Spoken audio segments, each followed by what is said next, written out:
What's up, y'all? You are listening to For the Artists, a podcast brought to you by Creative M Projects. I'm your host, Melissa Sharee, and I am, of course, uber excited because I am with an amazing, that's my word, amazing, wonderful, fabulous That's very sweet. feature that we get to talk to today. And her name is Bethany Rose. Hello. Hi. I'm excited to be here. Yes. Okay, so let me give you guys an intro. I have to tell you more about Bethany Rose before we actually get started. So this is the thing that I think is super amazing about Bethany. Okay, she is, when we say multi-talented, she for real is multi-talented. Because she's like professional, meaning she's getting paid in more than one art area. So she is a singer, a songwriter, but she is also a visual artist, which I think is dope. She is Los Angeles based, and no, we're not biased to only LA artists in this season. That just happens to be what's coming through the pipe. What it is. Okay. She's been featured in like a number of galleries. She's also been on the sets of primetime television shows. This is the thing about her with her music, though. She's inspired by R&B, gospel. She has a unique sound by infusing different rhythms and elements from tropical music, Afrobeat, hip-hop, and jazz into her music. We're going to get into all that, how all of that became her love and her fusion.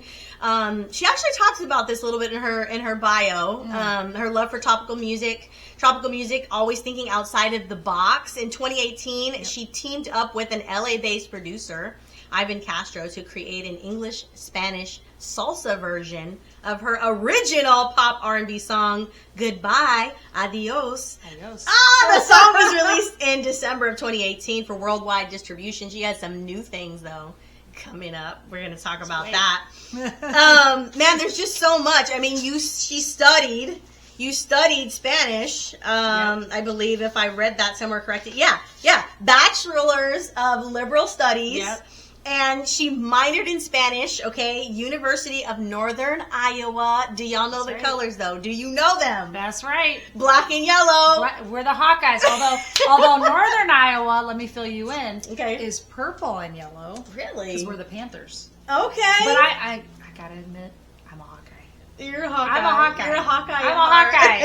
I'm a Hawkeye through and through. But I love my Panthers and I love my alma mater. But I'm a Hawkeye. All right. Okay, so we're done with this part. She knew her black and gold though. She's got it going on. Let's get into the conversation. Okay. So I always start with how young or how early. Not that you have to start early, because sometimes people start later in life, and that's fine too. That's a good point. But I'm like, at what point in time did you start to know that you liked visual arts, that you liked music?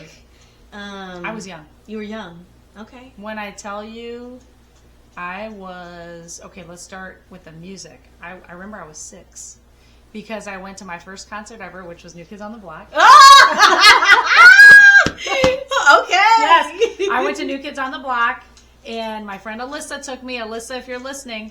Shout out to Alyssa. Shout out to Alyssa. I had already, I think at that point, started taking piano lessons. But then when I had gone to the actual concert, I was like, that's what I want to do. I want to sing. And so I think from a young age, I just like then plummeted into piano and voice. And I just like knew, I look back at some of my journals I see now. I went back and my parents have a bunch of my stuff. And I put on there, I want at age 9, what do you want to be when you grow up? I want to be a singer and a mom. Aww. I had that back then. And same with art. I was drawing and doing coloring contests for like every place that we have in Iowa, like the YMCA, you know, all the community things, our local grocery store. I was doing coloring contests and I was winning at a young age, designing things since I can remember. 7, 8, 9, 10 years old. So I think they were both like things I love from a young age. I love them both, but I know music for me was always like my ultimate like passion. I love them both. Yeah. But music, it was like, that just embodies, like, I just want to be doing that. I want to be on stage. I want to be creating. I want to be just the way music touched me, I guess, from a young age, made me want to be part of that. So I studied the greats, so I started studying the greats at a young age and just went from there. Better study the greats. I studied the greats from all different genres. You know what I'm saying? Yeah. But I was young. And I mean, here I am. I'm still going. Still keeping the dream alive as hard as it is. Yeah, look at you 10 years later. Yeah, okay, exactly. She's now 16. Yeah. I'm staying there now. You look good, girl. No, seriously though, you do look great. Okay, so here's something that popped up for me when you were talking, because I think that a lot of times when people are creative and there's multiple things that they do, there's a struggle and a conflict because they don't necessarily tap in on, but this is the one. You know what I mean? Like, it's okay to have multiple things, but I think you can get sidetracked, speaking from personal experience. I'm not going to out myself, but, and I feel like maybe that's where you really can find success, is if you just find the main thing, maybe, because you focused on it and you knew. So how old were you when you knew that was the thing over the visual arts? Well, I think that, I remember when I was in high school, I played sports and everything like that. And I ended up doing a recital. And it was like one of the best things I ever did as a senior, because a lot of people didn't even know that I sang like that. That I was kind of shy, I guess, but I was always drawn to the performing arts, but I was an athlete.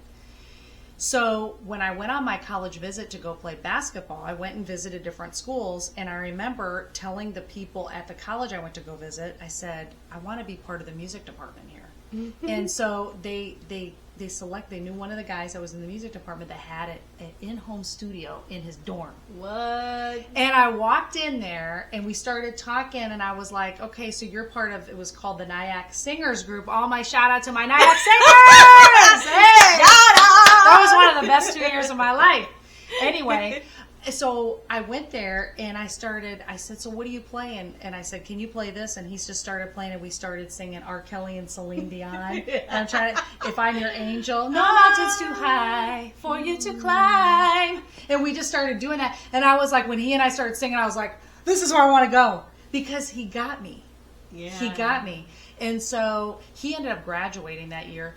But when I saw that he was part of the music department there, and he just like understood my love for like R&B and what was going on, I was like, I'm going there. So the basketball coach and the music director kind of were able to talk to figure it out, how I could go there and play basketball and pursue my love for athletics, but also be part of the music department there. Wow. So I knew when that was happening, I wanted to do that. Now, when I went to talk about what course studies I'm going to take, I feel like a lot of people would say, or counselors I would go to, well, you can sing in church, you can sing in here. And I said, no, I want to be I want to do this for a living. So I knew that was what I wanted, but I wasn't sure exactly how to get there. Do you know what I'm saying? Yeah. And I couldn't really relate to when I went into these meetings, with the career counselors, to talk about what you want to do for your life, because that was kind of, and I'm sure looking back, kind of an unrealistic goal to talk about. Like, I just want to be a singer, I want to make it big, and I want to do this and that. Yeah. So I like that I was able to kind of still do and pursue the music, but then also kind of have other stuff that I was studying as a means to make a living while I was pursuing that. But I knew, I had known from early on, it was just a matter of how do I get there. And then when I went to college, that kind of solidified. It showed me there's other people that get me. They're in here, they're going to college, they're doing music. Okay, maybe I can tap into that. And then I went there for 2 years, and it was a junior college, so I was, getting recruited to play different places. I chose to just focus on going to somewhere in Los Angeles, because that's where I knew a lot of the music industry was, and I knew that's where Brian McKnight was, and that was key. I was like, how do I get where Brian McKnight is? Because I want to work with that guy. And so I came out here and went to 4 different universities just so I could be wow, here. 4 different ones? Well, I went and visited. Oh, okay. And I didn't technically, but I did go to I went to 5 different schools. So that's a whole nother story. But anyway, I went out there, and the point guard that played on our team was like, "You got to come to Venice Beach with me because Brian McKnight plays there," you know? So it just inspired me to be here because, like, when I had a night off or a day off, I would go up to, like, the Gibson Amphitheater up in, now I think it's no longer. But that was up in, like, North Hollywood. And I just remember passing through there and going in there and just being inspired and just being like, this is me. This is me. I'm here. But now how do I navigate playing Division I basketball where my whole life is that? So I would get out and I would sing the national anthem before games. I did that at NIAC too, and I would take as many opportunities to sing as I could. Yeah. So even like I sang at like a professional women's basketball game when I was in college. So I just tried to like, okay, how can I still get out there with music, but at the same time pursue my love for basketball and get an education. Mm-hmm. So that was kind of how it all started. And then I did a lot of art classes and stuff like that, but that was different, you know. And my goal was always, I want to still do my art, I want to still do these other things, but I know I want to be Mariah Carey. I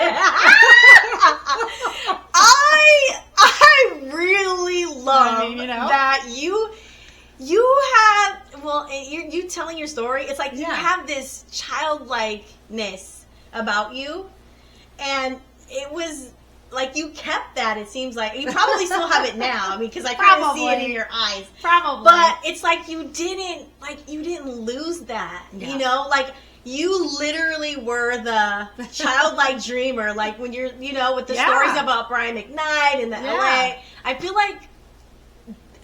like a lot of times artists, there's a block there. They'll lose that, you know, especially when things aren't happening and they put too much pressure on themselves.